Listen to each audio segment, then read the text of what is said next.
Y lo fomentemos en la iglesia. ¿La adoración será un tema importante o no? ¿Qué piensan? ¿Será un tema más de la vida cristiana? La adoración es tan importante que existe antes de que nosotros existiéramos. ¿Sí escuchó eso? Antes que nosotros existiéramos, la adoración ya existía, porque la adoración como tal es eterna. Antes que todo este mundo fuese creado, Dios ya tenía quien le adore. Y tiene quien le adore. De hecho, a veces pensaría que estamos de más nosotros. Porque los ángeles le alaban al Señor, le adoran al Señor, le sirven al Señor 24/7. Nosotros, depende si tengo tiempo, depende si tengo ganas, depende si no estoy estresado. Antes que el hombre existiera, ya las huestes celestiales adoraban al Señor. Incluso Satanás era uno de los adoradores del Señor, encargado del coro celestial, nada más y nada menos, el ministro de alabanza del cielo. Las estrellas, el universo entero, las galaxias, todo adora al Señor. La naturaleza adora al Señor. La palabra dice que el firmamento anuncia las obras de sus manos.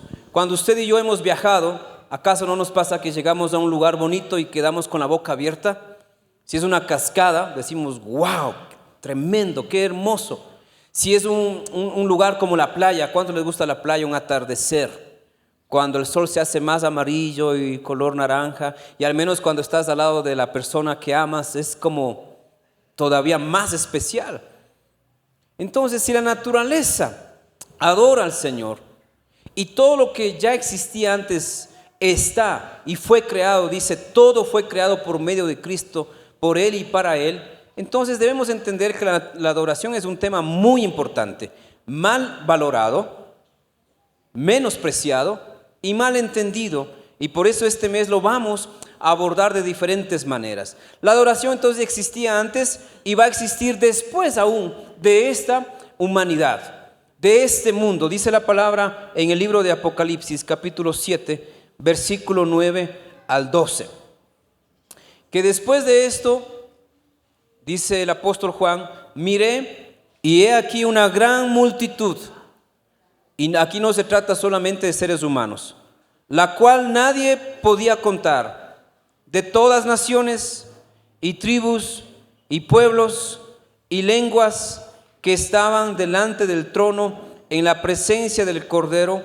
Ahí estaremos nosotros, ahí estará su familia, ahí estarán nuestros nietos, y para eso vivimos, ¿no es cierto? Para llegar a ese día donde estemos reunidos con tanta multitud, vestidos de ropas blancas y con palmas en las manos, y clamaban a gran voz diciendo, la salvación pertenece a nuestro Dios que está sentado en el trono y al Cordero.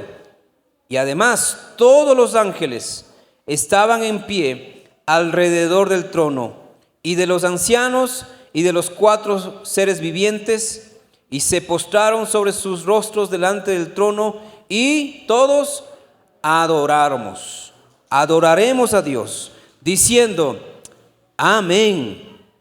La bendición y la gloria y la sabiduría y la acción de gracias y la honra y el poder y la fortaleza sean a nuestro Dios por los siglos de los siglos. Amén. Entonces, la adoración es preexistente a la existencia del hombre y es eterna, porque en el más allá ustedes y los seres celestiales estaremos también adorando al Señor. Entonces, eso no es importante, es muy importante.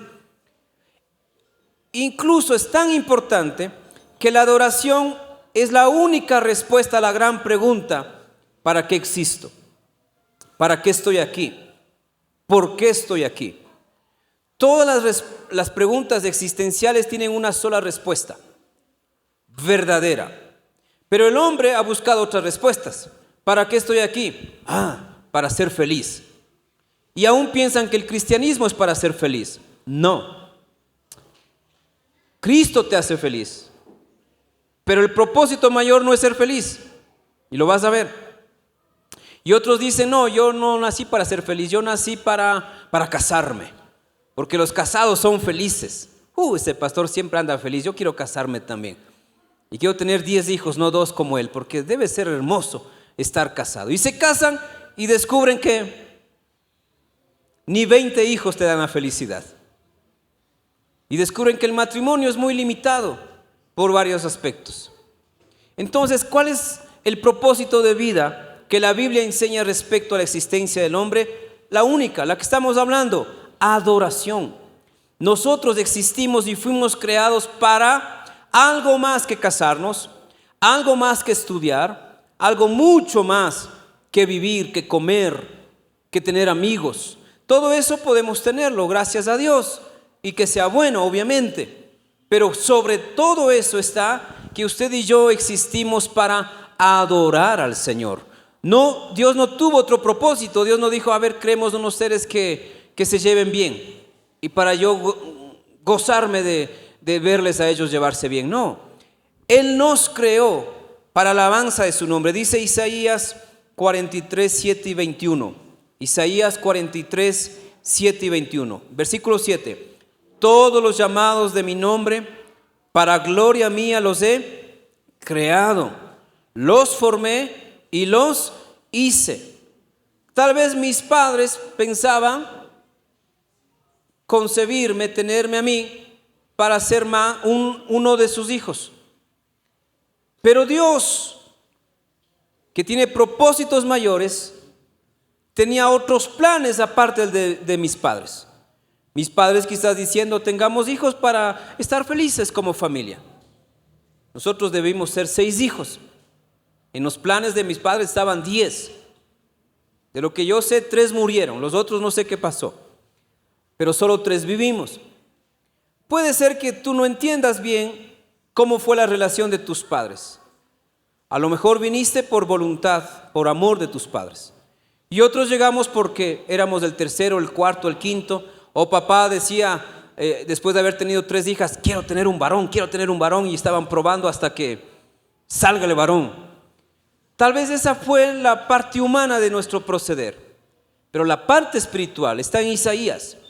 Fuimos creados, y esa es la verdad, fuimos creados, fuimos hechos para alabar y para la gloria del Señor.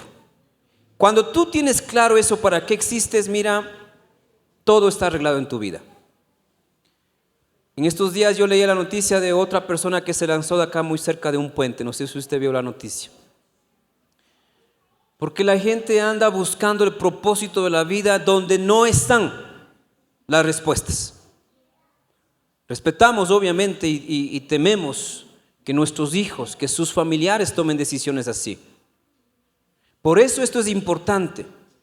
Porque cuando alguien te pregunte quién eres y para qué vives, tengas claro tu identidad. Pero cuando no tienes clara la identidad, piensas que el matrimonio es el propósito de tu vida. El matrimonio puede ser una parte importante del propósito, pero no es el propósito. El verte bien, el tener dinero y tener un buen trabajo, no es el propósito de tu vida. Puede ser eso un fruto de tu fe en el Señor. El ser un ministro de Dios, un pastor, un evangelista, un misionero, un maestro, es hermoso, pero ni ese es el gran propósito de la vida. Yo tengo muy claro que soy pastor para el resto de mi vida, pero el propósito mayor no es ser pastor, es parte del propósito. El propósito de usted y el mío es el mismo que dice Isaías.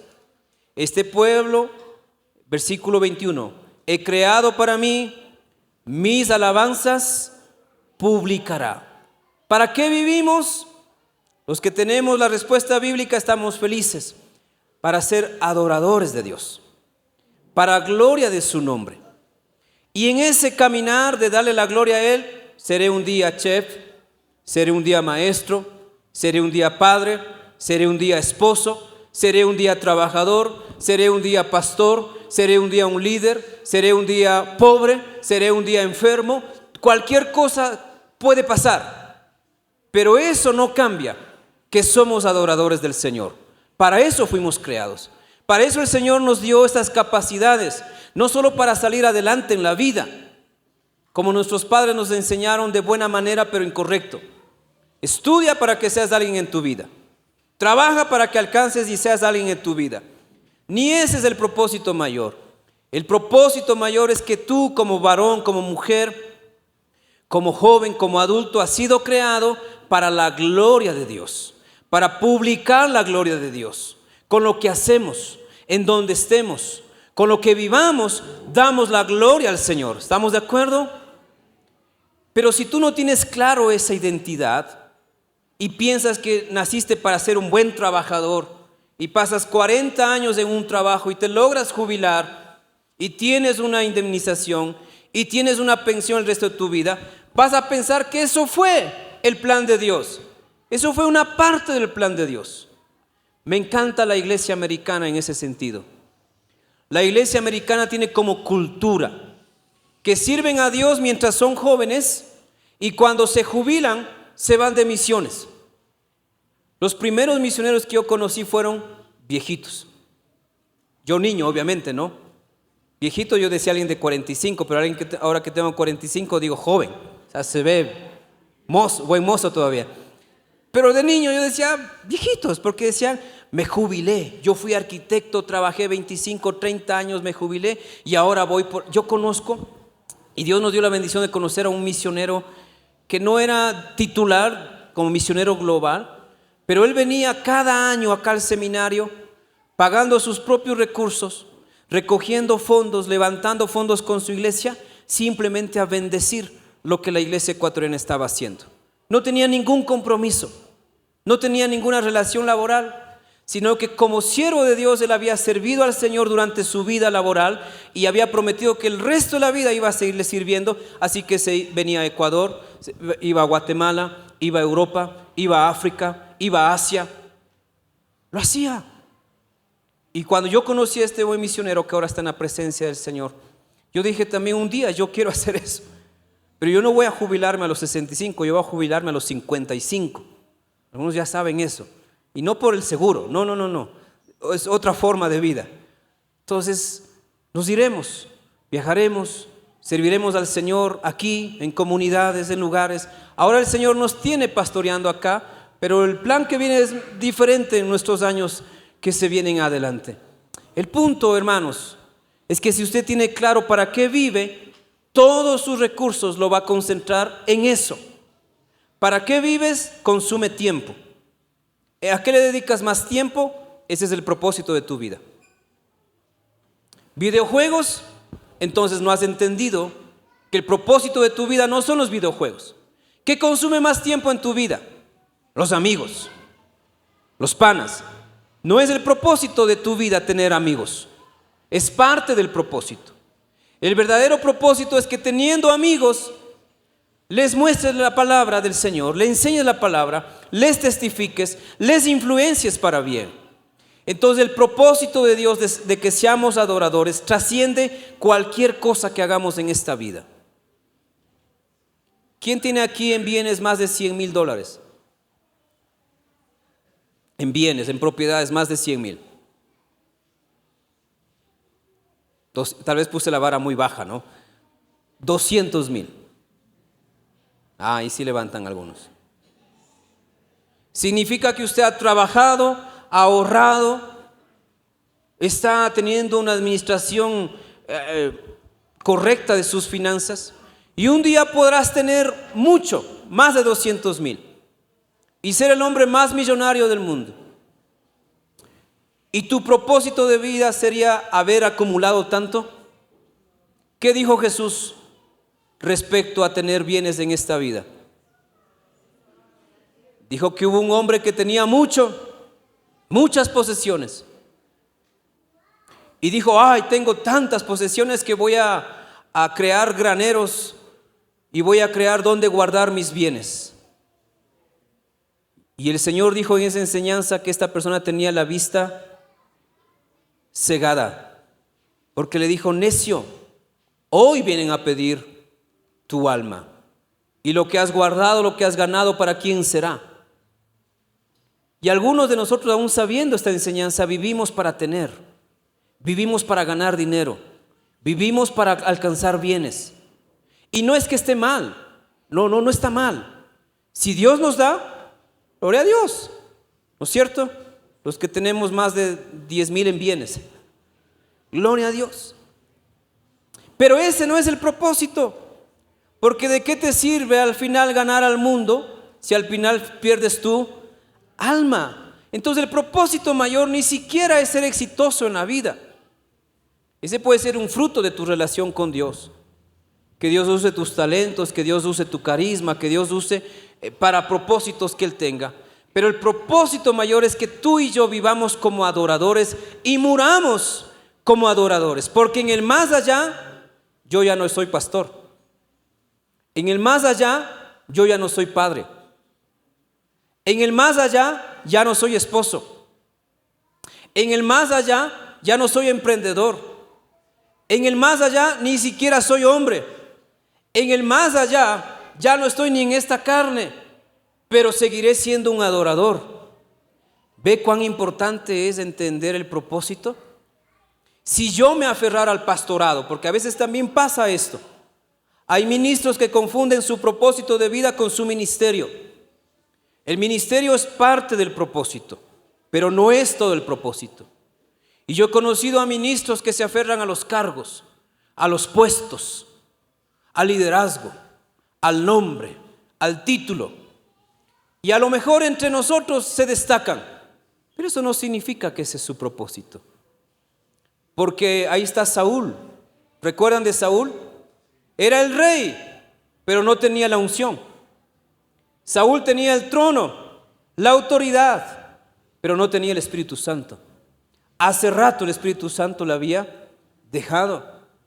Así que en esta vida, ni el ministerio es mi propósito, aunque tendré que hacer el resto de la vida y envejeceré sirviéndole al Señor. Pero el propósito mayor no habrá sido ser un pastor de 60, 80 años de ministerio. El propósito mayor habrá sido que los 60, 80 años de ministerio que yo llegue a tener, los viví para la gloria de Dios. Hice lo que debía haber hecho. Aunque el hombre me haya visto o no me haya visto, Dios siempre lo supo. Entonces el propósito no es una meta a alcanzar, es un camino a seguir. El camino de un adorador es todos los días y cada instante, cada segundo. Entonces un día soy pastor y un día puedo ser también empresario y ser pastor. Pero el propósito no es ninguno de los dos. El propósito es que siendo un pastor, viva para su gloria. Y siendo un empresario, viva para su gloria. Cuando entiendes esto, entonces no tienes vacíos emocionales. No estás con la duda, ay, todo me ha ido mal, no sé para qué vivo, por qué existo, porque mis papás me trajeron a este mundo, me trajeron para sufrir, es que yo nací viernes 13, es que yo esto, es que yo nací, yo soy signo, no sé los signos del horóscopo, pero ¿cuál es peor de todos? No sé. Usted que lo sabe más, ¿cuál es peor? Aries. Yo soy signo Aries, por eso me pasa todo, pues. Es que yo nací, no sé cuándo nacen los Aries, pero nacen. A los Aries les sale caries también, ¿no es cierto? Por haber nacido en este mes. Entonces atribuimos mala suerte, atribuimos infelicidad y dejas de ver el propósito por el cual Dios te creó. Por eso quiero que usted entienda bien lo que es adoración. En esta segunda parte, la adoración trasciende nuestro concepto humano. Nos enseñaron que adorar es exaltar a Dios, que está bien. Nos enseñaron que es cantar a Dios, que es parte. Realmente creo que adoramos 99% sin música y un 1% apenas con alabanza. No porque minimizar la alabanza, sino que hay muchas formas de adorar al Señor. Nos enseñaron que adorar al Señor es solo en el templo, solo el domingo, solo cuando se trata de algo espiritual. Y esos conceptos no están bien. En parte tienen algo de un 1% de acierto. ¿Hay que adorar a Dios en el templo? Por supuesto, pero también fuera del templo. ¿Estamos de acuerdo? Tú adoras a Dios como te levantas. ¿Qué es lo primero que haces cuando te levantas? Ay, otro día más para trabajar, qué turro. Esa es mala adoración. Porque un buen adorador al nuevo día, ¿qué dice? Y hablando del valor que estamos recuperando, ¿a quién saluda primero un buen adorador? A Dios. ¿Y cómo le saluda? ¿Cómo está su rostro? Cuando te levantes estresado, aprende a saludarle a Dios en la mañana. Buenos días, papá. Buenos días, Padre amado. Buenos días, mi Señor. Buenos días, mi Salvador. Mi Señor, gracias por un nuevo día. Y cambia tu alma, cambia tu perspectiva del día. Aquí pasan cambios neurológicos que todo se sintoniza para que sea un buen día. Pero cuando aún te levantas mal, estresado, ya ni siquiera empieza el día y ya estás estresado, el resto del día, ¿cómo vas a vivir? A la defensiva, reacio, grosero. ¿Qué es la adoración? La Biblia en sí no nos da una definición absoluta de adoración, pero nos muestra la diversidad de cómo Dios es adorado y debe ser adorado, y de cómo usted y yo debemos adorar a Dios. Así que muy atento, porque en este mes vamos a abordar todos esos los principales ejemplos de adoración, porque no hay un pasaje en sí que diga, y Jesús les enseñó que adorar es tal cosa, y el Señor o algún profeta vino de la montaña y le dijo, pueblo de Israel, escuchen lo que es adoración. Sino que todo lo que está en la Biblia suma para entender lo que es la adoración. Por ejemplo, en la parte lingüística, hay algunas palabras que se usaron y se usan en el hebreo y en el griego para hablar de adoración. Una de esas palabras que a mí me llama la atención es prokusneo. En el griego, prokusneo. ¿Alguien sabe qué significa esta palabra? No la usamos en nuestro idioma, pero es muy hermosa. Y es la que más se usa en el Nuevo Testamento para hablar de adoración. La palabra prokusneo se originó más o menos en el tiempo del Imperio Persa. Cuando el Imperio Persa atacaba a otros pueblos, los sometía y los hacía parte de su territorio, o mataban a todos y dejaban vivos a pocos, o mataban a todos. Y generalmente los que sobrevivían tenían una sola opción para seguir viviendo. Tenían que arrodillarse, postrarse delante del rey persa. A esa actitud de postrarse para salvar la vida, para preservar la vida, se atribuye la palabra prokisnosis, de donde viene prokusneo. Es una palabra más antigua. Entonces, de ahí, de generación en generación, la costumbre se fue pasando a otras civilizaciones. En el Imperio Romano también, el emperador era considerado Dios y los súbditos tenían que arrodillarse, venerarle. Eso era prokusneo. Pero ¿de dónde tomaron esta palabra? La tomaron de lo que hace un perrito, una mascota, con su amo. Generalmente un perrito que ama a su amo le lame la mano. Esa acción es prokusneo, lamer la mano de tu amo. Entonces, socialmente, culturalmente, este era el significado de esta palabra, y Pablo, sobre todo, que es un gran teólogo, un gran filósofo, guiado por el Espíritu de Dios, toma la palabra prokusneo para hablar de lo que es adoración hacia Dios. Miren, nadie lo obligó, sino que él está tomando esa figura de sujeción, de dependencia de una mascota con su amo, para relacionarlo de cómo nosotros debemos acercarnos a Dios. Porque hay quienes están en el templo y no adoran a Dios, porque no se doblegan ante el Señor, porque se resisten al Señor. Y cuando escuchan un tema así dicen, no, ese tema no es para mí, que cambie el que está acá al lado, este tiene cara de pecador, que cambie él, no es para mí. Prokusneo, adorar a Dios, significa someterte a Él tan incondicionalmente como esa mascota que lame la mano de su amo. Entonces, cuando adoramos nosotros, Estamos teniendo una actitud de sujeción y de amor, porque la adoración realmente en la Biblia se muestra como amor. Tampoco Dios espera que le adoremos por obligación, por miedo, por temor. Y de hecho por eso nos creó a nosotros.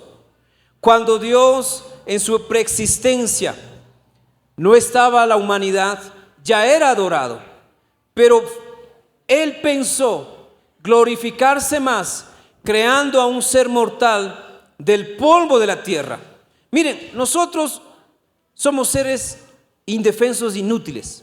Si no fuese dado por Dios la inteligencia, nosotros moriríamos. En estos últimos días que se descubrió la anaconda más grande, ustedes leyeron que tal vez esto, ¿no es cierto? No sé si vieron el video de estos buzos valientes que se metieron ahí en el Amazonas y encontraron como una serpiente como de 7 metros, no se pudo medirle exactamente. Se puede ver lo pequeño que es el ser humano comparado solamente a esta especie, ¿no? Una anaconda enorme con su cabezota ahí. Usted puede buscar luego el video. Somos seres tan vulnerables si no fuese porque Dios nos dio inteligencia. A Dios le plació crearnos como somos para alabanza de su nombre, porque ya tenía ángeles que le adoren, ya tenía serafines, ya tenía querubines, ya tenía, todo le pertenece. Pero ¿qué pasó? Dios, que es tan grande, decidió crearnos a nosotros, seres mortales, finitos, que con los años vamos envejeciendo. Entonces Dios se glorifica más en que una persona como la que le describo está adorándole a Dios, está exaltándole, está dándole la honra y la gloria por voluntad propia, por amor. La adoración bíblica siempre se resume en amor. El mejor concepto, si podríamos darlo, está en Mateo 22:37. Y el Señor Jesús lo dijo, no usó la palabra adoración, pero es sinónimo. El amar a Dios, como dice Mateo 22:37, amarás al Señor tu Dios con todo tu corazón y con toda tu alma y con toda tu mente. El nivel más alto de adoración es el amor, porque tú puedes adorar a Dios por miedo, pero no es lo mismo que adorarle por amor.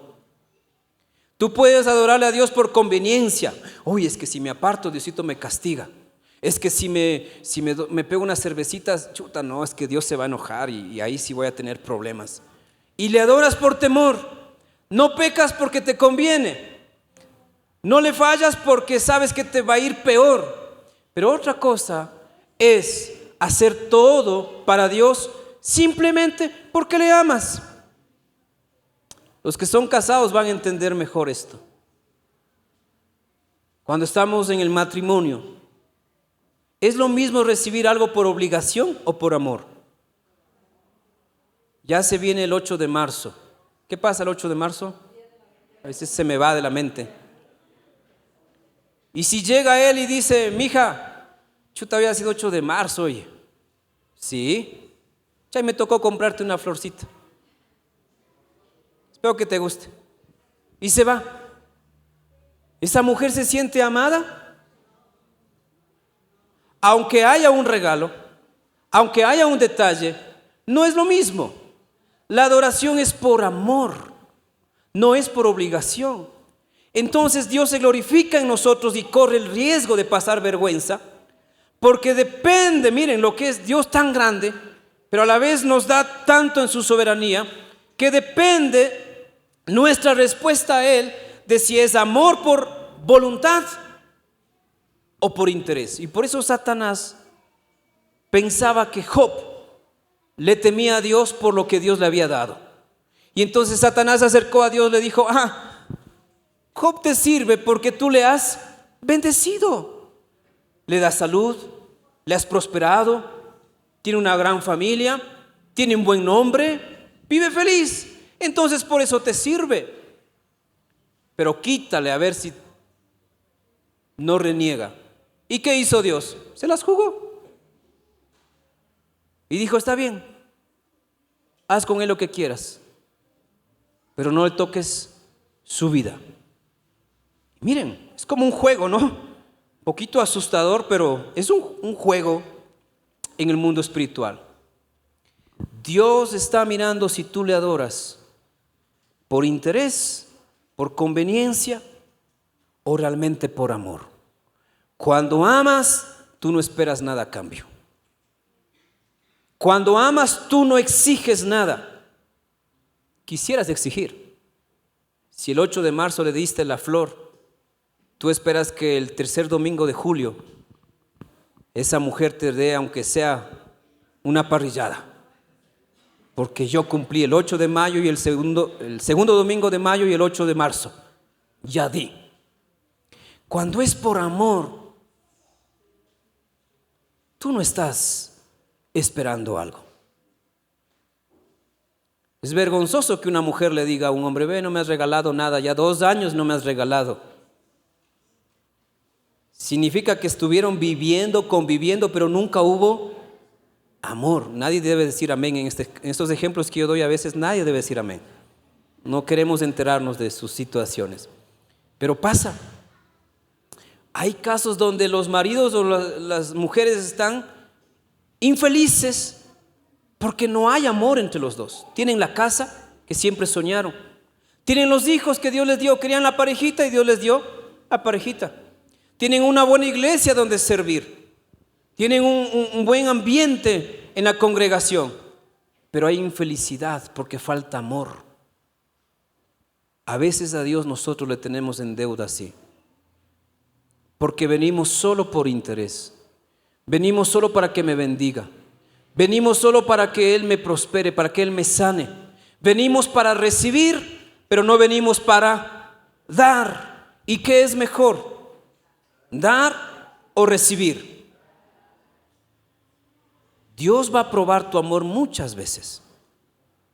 Y muchas veces a lo mejor ya has fallado, porque no le has adorado a Dios como Él debe ser adorado. ¿Quién es más importante que Dios en tu vida?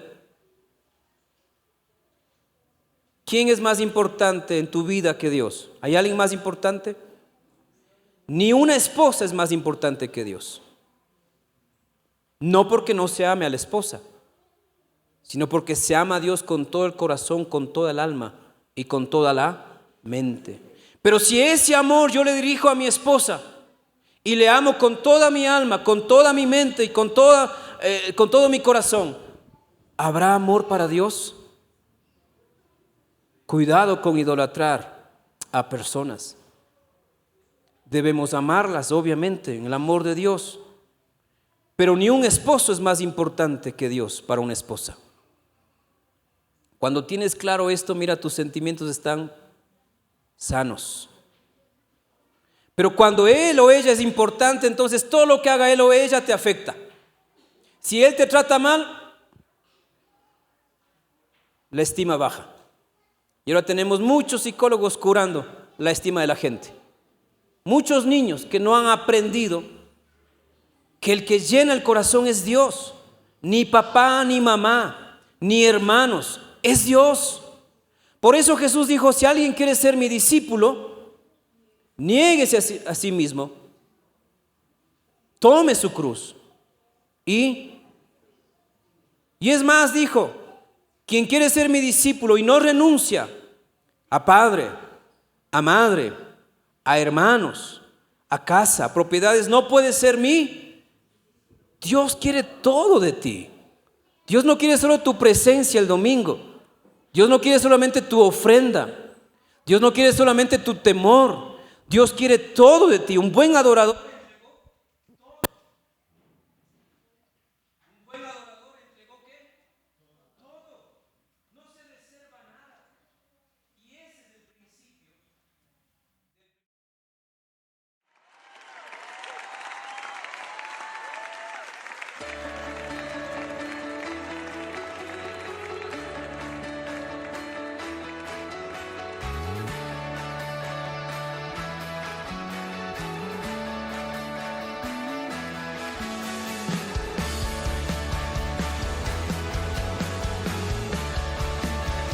enseñan adoración centrada en Dios, sino centrada en las personas. Se canta la canción que le gusta a la gente, porque si cantamos himnos y coritos, la gente no va a venir. Pero la canción, ¿para quién debería ser? Y hay gente que va buscando iglesias inclusive donde haya música moderna, porque ya no quiere cantar los coritos antiguos, porque esos no hacen sentir nada. ¿Cuándo la alabanza fue creada para hacernos sentir a nosotros? Hoy en día se compone más canciones cristianas centradas en el hombre antes que en Dios. Hasta lo que hacemos aquí tiene que revisar si está adorando o no a Dios. Hay gente que aún juzga no solo la alabanza en los templos, juzga la presentación. Uy, no, las instalaciones, no se vayan a esa iglesia. En esa iglesia no hay buenos baños. No hay buenos baños. Mejor cámbiense a tal iglesia. Allá tienen hasta secador de manos. Allá hasta te bañan y te secan y sales limpiecito. Y hoy en día estamos volteando las cosas y llamamos a adorar a lo que nos gusta a nosotros. No, en esa iglesia de Carcelén no hay mucho parqueadero. Mejor mire a una iglesia que tiene buen parqueadero. Y se cambian de iglesia y colocan sus grandes carros mejor estacionados. Pero serán mejores adoradores por hacer eso. Entonces el Señor en este mes, hermanos, nos va a desafiar a volver a la línea correcta de la adoración. La adoración no es lo que a mí me gusta, sino lo que a Él le gusta. Y a Él le gusta la santidad, y a Él le gusta la obediencia, y a Él le gusta el servicio, y a Él le gusta el compromiso, y sigo diciendo, y todo eso y más es adoración. Pero la gente ahora quiere una iglesia donde le hagamos sentir. Ya me voy a conseguir un buen perfume y voy a hablar con el presidente Correa. ¿Cómo es eso del influjo psíquico? A ver cómo emano rayos de influencia. Porque la gente está entendiendo mal lo que es adoración. Piensa que la iglesia es el lugar de adoración donde recibo y me hacen sentir bien. No. ¿Qué predicaba Jesús? Predicaba una palabra que en algún momento Pedro dijo: Señor, tú tienes palabras de vida eterna, pero son duras. ¿Quién las podrá recibir? ¿Y qué le dijo Jesús? No, Pedrito, discúlpame, no quise afectar tu estima, perdóname, mijo. Ya sabes, a veces se me va. No, lo siento, bro. No, ¿qué dijo Jesús? ¿También quieres irte? ¿También quieres irte? ¿Y qué dijo Pedro? Ay, me ofendiste, Señor, porque yo soy de la generación Z. Ofendible, resentible, denunciable, todo. A veces la palabra tiene que doler. Y usted tiene que preguntar, ¿eso es para mi bien o para que me guste? Yo soy el peor predicador para que le guste. Soy el peor predicador. Yo no sirvo para eso. No sirvo. ¿Sé cómo se hace eso? Sí. Voy a fingir. Amados hermanos, bienvenidos a la casa del Señor. Alce su mano para que reciba la bendición. Hoy tengo unción de prosperidad. Levante su mano el que quiera recibirla. Póngase de pie, salte, brinque. Ya le dio ganas, ¿no es cierto? Pero eso no es adoración.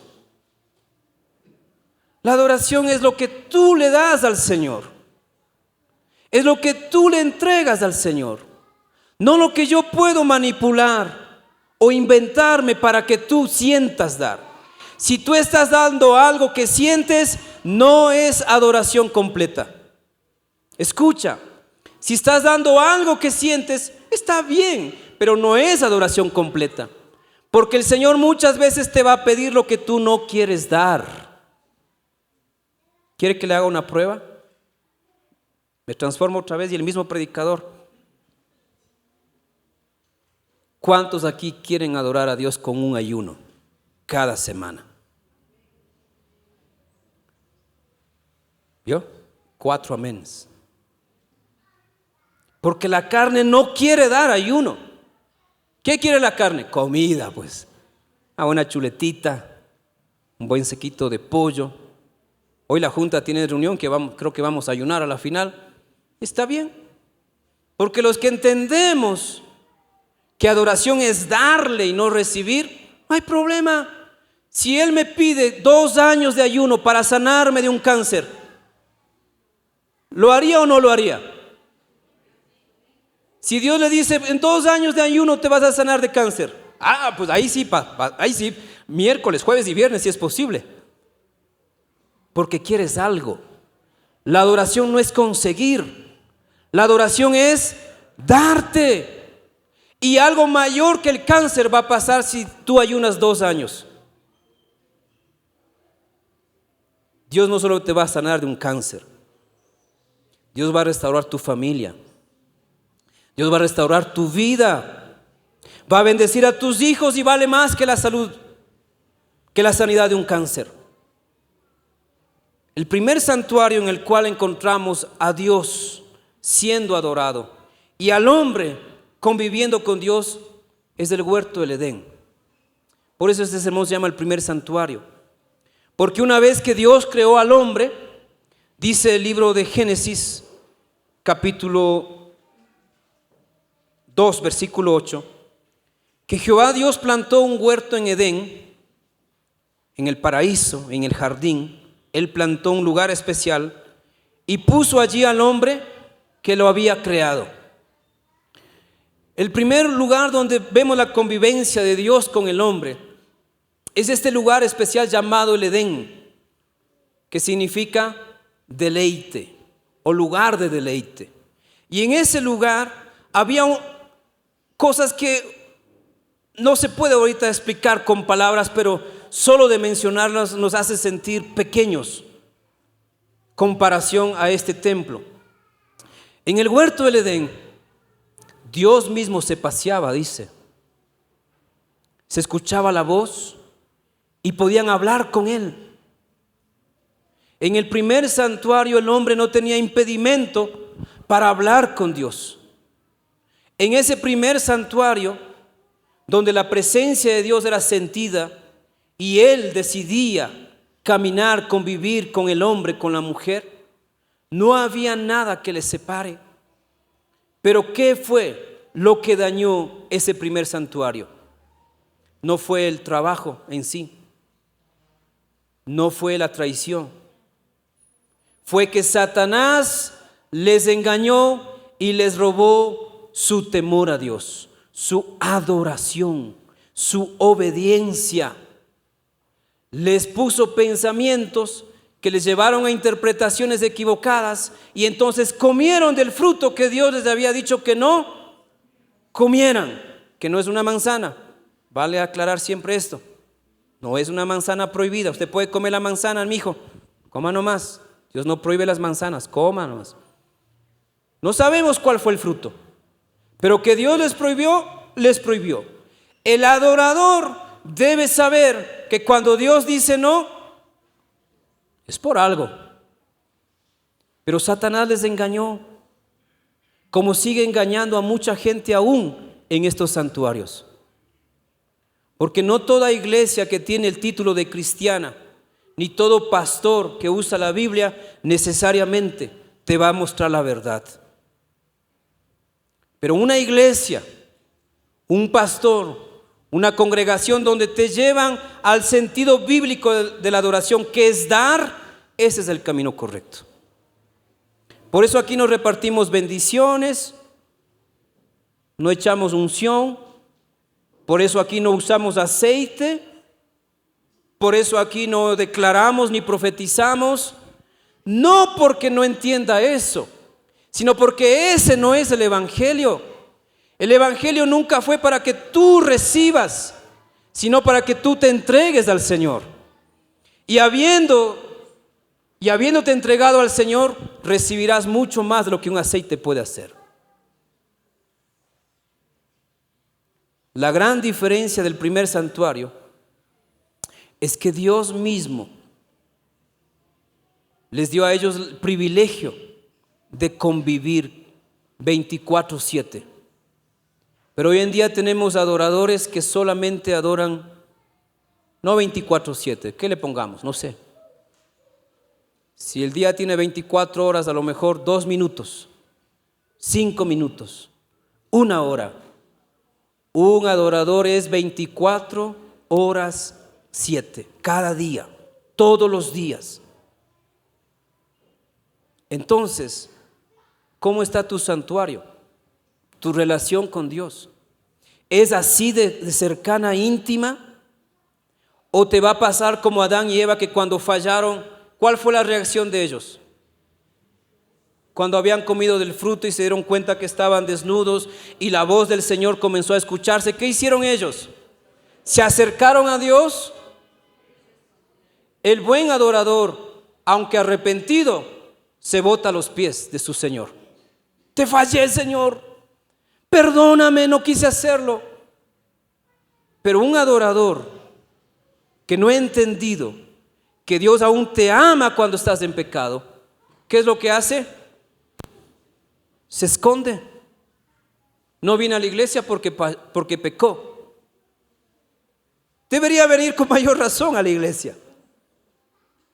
No porque nos alegremos de su pecado, sino porque este es el lugar donde Dios te va a restaurar, te va a recibir, te va a perdonar y te va a ayudar a cambiar. Así que cuando más mal te sientas, ven a la iglesia. No esperamos aquí perfectos, no esperamos aquí santos totalmente, sino gente que quiere amarle a Dios y adorarle a pesar de su pecado y dice: Señor, ayúdame, Señor, cámbiame, Señor, hazme nuevo, Señor, líbrame. Un buen adorador se mantiene a los pies de su Señor y no se esconde. Satanás está robando la adoración de los cristianos y les hace pensar que adoración, aparte de lo que ya dije, es hacer lo que yo creo que debo hacer. ¿Para quién vive un buen adorador?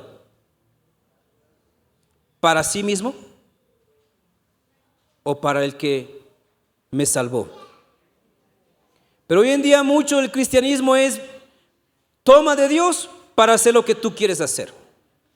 No le consultas a Dios para un trabajo, pero te pones tú el negocio, el emprendimiento y dices: Señor, bendíceme, estoy acá, bendición aquí.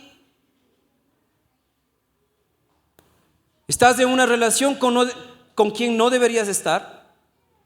Estás conviviendo con un hombre, una mujer, ni siquiera te has casado. Y dices: Señor, ayúdame en mi matrimonio porque no nos entendemos. ¿Y cuándo le consultaste para entrar en esa relación? ¿Y cuántas veces estás buscando de Dios para que esa relación que empezó mal sea restaurada antes que vengan los problemas mayores? La verdadera adoración no es hacer algo yo y pedir que me bendiga. No, la verdadera adoración es hacer lo que Él dice que debo hacer. Y entonces vendrá la bendición. Todo podríamos hacer, pero no todo lo que podríamos hacer es la voluntad de Dios. Entonces en el primer santuario, Adán y Eva se perdieron lo mejor, esa relación íntima con Dios. Y desde ahí Satanás sabe cómo robar la adoración a la gente, que teniendo necesidad espiritual no crece como adorador. Los miércoles tenemos nuestro único servicio exclusivo de adoración aquí, exclusivo en el tema, no de personas, sino en el tema. Pero muchos de ustedes no han venido.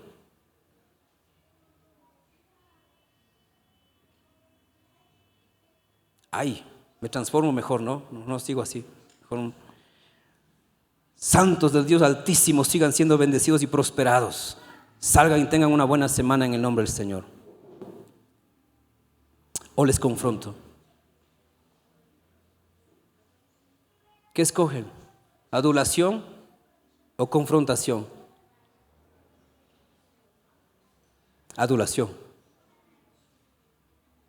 No puedo adularles, lo siento.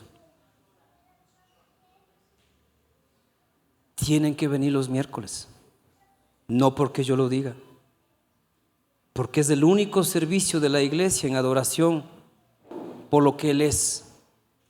No hay prédica, No hay ofrendas, si eso ayuda. No se recoge ofrendas. Deberíamos, pero somos tan buenos que decimos no hay ofrenda. Pero no viene a adorar. Tu matrimonio está mal y no vienes a adorar. Porque quisieras una pastillita que un día el pastor ore, traiga aceite, unja a tu esposo y tu esposo, ¡bling!, cambiado. Y no quieres pagar el precio de un adorador. Procusneo, arrodillarte y lamer la mano de tu amo. Postrarte y someterte a él. Un solo día de adoración. Un solo día de oración en la mañana, los sábados a las 6 de la madrugada.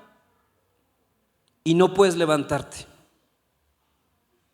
Y no puedes darle tiempo al Señor, pero sí quieres venir el domingo y que el pastor hable algo bonito y que tú lo recibas y te vas feliz. Estoy bendecido. Pero no eres obediente. No eres comprometido. La adoración es integral. No solamente lo que necesito, sino todo lo que yo le puedo dar al Señor, porque Él conoce mis necesidades. O Dios no conoce mis necesidades. Pero estás lleno en tus oraciones de Señor, dame, bendíceme, ábreme puertas. La famosa oración de la oveja, ¿no? Del bendíceme, prospérame, perdóname. Pero un adorador es como aquella mujer que habiendo llevado una vida de pecado, pero se encontró con el maestro y supo que estaba en una casa y tomó el perfume más caro que ella tenía. Y vino, y mientras todos estaban comiendo a la mesa, a nadie le importó que llegara esta mujer, porque obvio, era una mujer de mal testimonio, o fue una mujer de mal testimonio.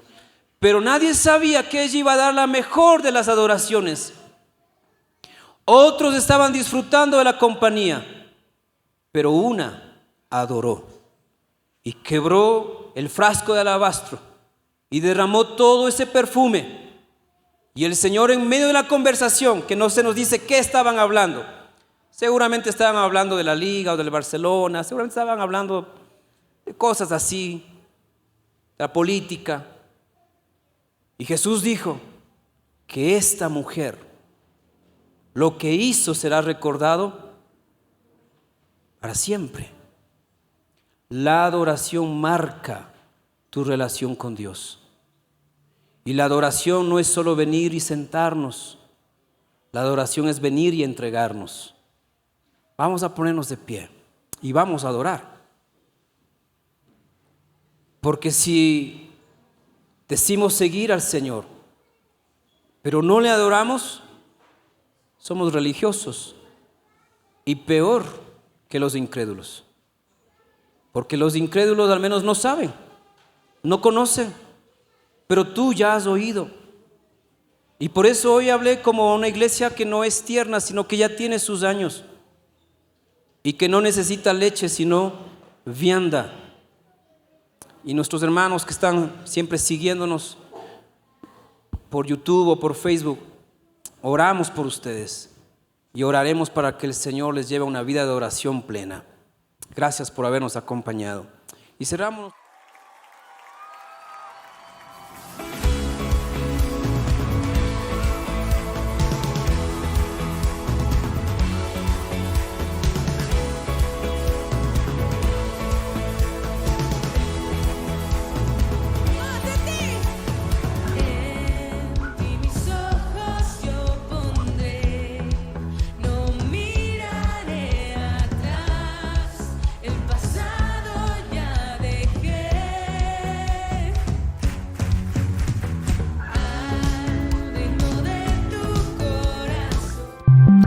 Thank you.